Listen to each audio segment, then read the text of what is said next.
So, despite the assembling of nutters outside the Labour Party waving Palestinian flags and apparently making anti-Semitic jibes, there has been a sea change of opinion within the Labour Party itself. There was a heckler during Angela Rayner's speech, but you know there are hecklers all the time, and party politics thrives, I think, at its best when there is a diversity of opposition. But I think there's a much clearer understanding within the Labour Party itself, within the conference itself, that we must be supporting Israel, and that we cannot support Hamas. We must make a distinction between Hamas and the Palestinian civilians who are caught in this crossfire. And Mike Katz, the national chair of Jewish Labour, said, let's be clear, if you're celebrating the murder of civilians or you aren't condemning terrorists, there's nothing progressive about you or your organisation. So remember the cars racing through London yesterday, pipping their horns in celebration of Hamas's invasion of Israel, not supporting there's nothing, you're not supporting a progressive Labour Party or progressive Conservative Party. You're just supporting terrorists. And we can be even clearer about that. This is an organisation, Hamas is an organisation that kidnaps unarmed women, children, old people, to use them as hostages to use them as bargaining chips, to put them in the way of fire, parades the naked bodies of its dead victims. This is something that the Russians did. It is abhorrent. It's something that the Wagner Brigade did. It is abhorrent. We've seen it recently. We know it's abhorrent. So when it happens again, it is still abhorrent. This is what Hamas is. It is an anti-Semitic, misogynistic, hate-filled organisation fueled by the anti-Semitism and the hate of the Iranian regime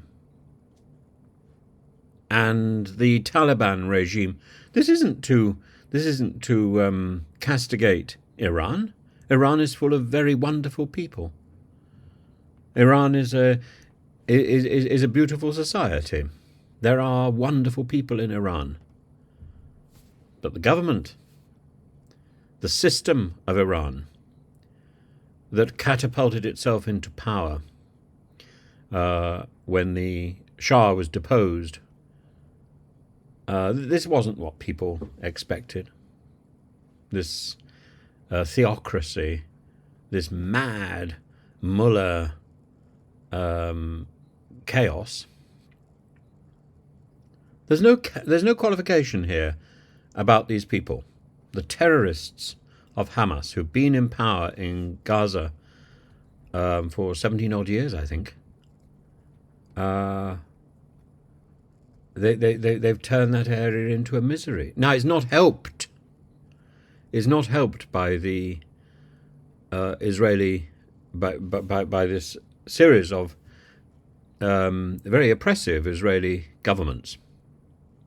We can criticize the governments of Israel. Why not?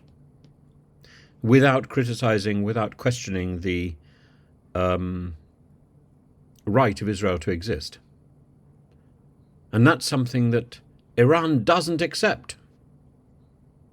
And the problem with the Labour Party in the last few years is that it got into a mess of being unable to distinguish between criticism of the current Israeli regime and criticism of Israel, and it couldn't distinguish between criticism of Israel and criticism of Jews. That is anti-Semitism. I'm not a fan of Mr. Netanyahu at all, but I'm certainly very positive about the state of Israel. And I'm also very positive about the Palestinian people, but I'm not a fan of Hamas. I'm not a fan of Hezbollah. I am, incidentally, a great fan of Beirut.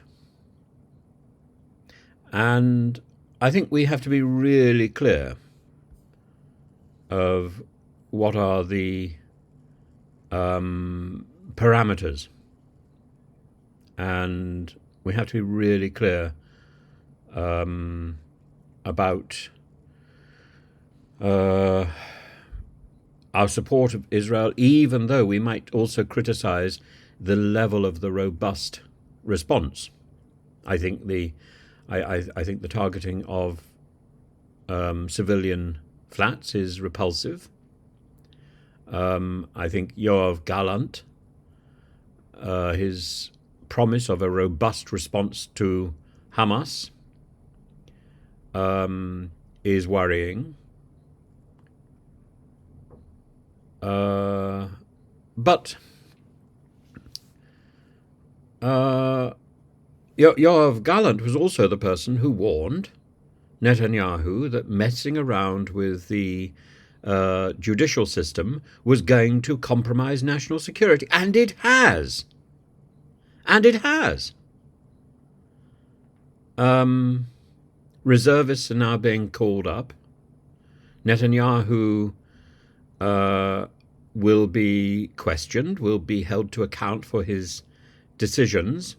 There's now a coalition government moving into control in Israel. That will be significantly better than the right-wing system that has held power for so long in modern Israel.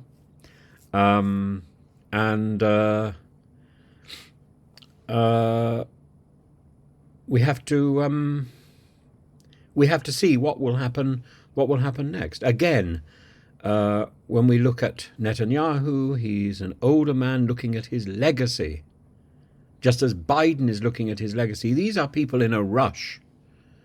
And the problem with these crises that have been in existence for so long, they're not things which can be resolved quickly. And a war is something, I'm afraid, that takes time. Many innocent Palestinians are going to suffer. Many innocent Israelis are going to suffer. But over this, you have to ask these questions about whether or not the response is proportionate. You have to look at jus in bello. You have to look at whether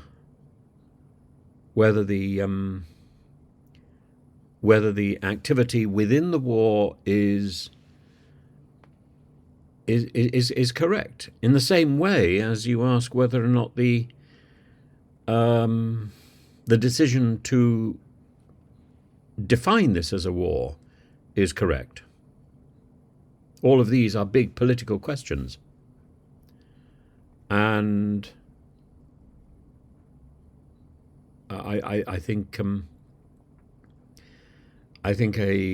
organization which does not believe in the existence of Israel and has attacked Israel with rockets wherever they came from is the offender. In the same way, an organization like Russia, which does not believe that Ukraine has an independent right to exist and attacked Ukraine with weapons and invaded the country, again, Russia, the Kremlin, is wrong. There is a moral position here, and it's not about whether or not one country is bigger than the other. It's about who is the aggressor. And over all of this is the principle that a country has a right to defend itself.